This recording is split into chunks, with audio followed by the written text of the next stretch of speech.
Hey everyone, today I'm going to show you how you can use the screen recording feature on your iPad for today's assignment.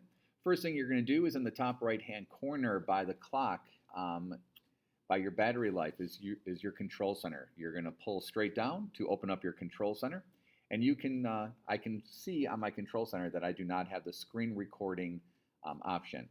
So it's easy to add on. I'm just going to touch outside of here. I'm going to open up my settings, and underneath General is the Control Center. I'm going to go to the Control Center. I'm going to choose Customize Controls. From there, I'm going to scroll down, and underneath the QR code reader and above the stopwatch is the screen recording. I'm going to touch the plus sign to move it to the top, and there it is. It's now been added into my Control Center, and it will be there when I go to it.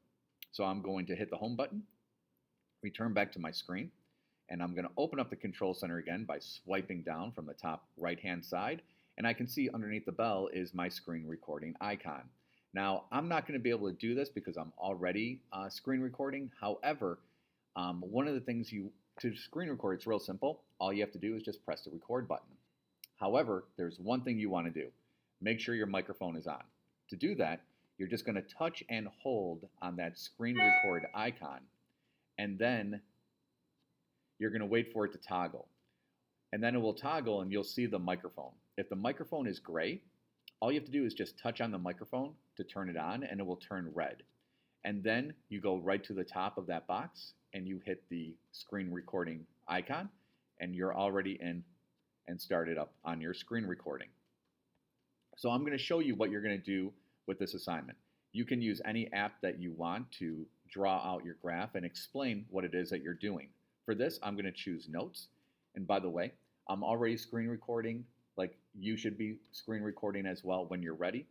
But I'm going to read my problem that I chose. This problem for me is that the new iPhone 15 XM were highly anticipated, and despite the face price of $1,500 in their first week of availability, they sold out in 10 hours.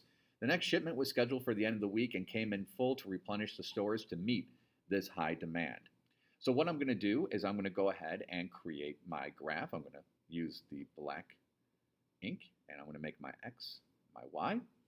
Underneath here, I'm just going to write quantity. I don't need to put in the quantity amounts. I'm just going to write quantity to highlight that the bottom would represent quantity. And then from there, I'm going to now explain my problem.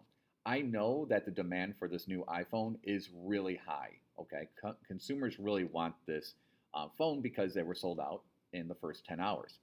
I also know that Apple is meeting this demand by producing a lot of these phones because a shipment came in to meet that new high demand for the stores. So I know that my equilibrium point, the point in which my supply line and my demand line meet, is going to be high up on this graph. So the first thing I'm going to do is I'm going to choose red to create my supply line. Okay. Now I'm going to choose green to highlight my demand line. And remember, the point at which these two lines should intersect, according to my problem, should be high up on the graph. So I'm going to draw my demand line. Boop. There it is. And then I'm going to use yellow to circle, and then I'm just going to label that's my equilibrium point. I'm just going to abbreviate because I don't have enough room to write. Okay, and there it is. That's my graph. It highlights that the supply line for Apple producing it is very high because they're producing to meet the demand and people really want it. And that was evident because it sold out in 10 hours. So my equilibrium point is going to be high up on the graph, and you can clearly see that my lines represent that. Now it's your turn. You're going to go to that Word document or that Google Doc, and you're going to choose one of the two problems, and you're going to create a graph and explain just like I did.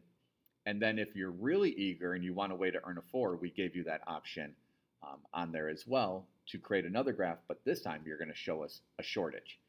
Good luck with everything, and we look forward to seeing your work.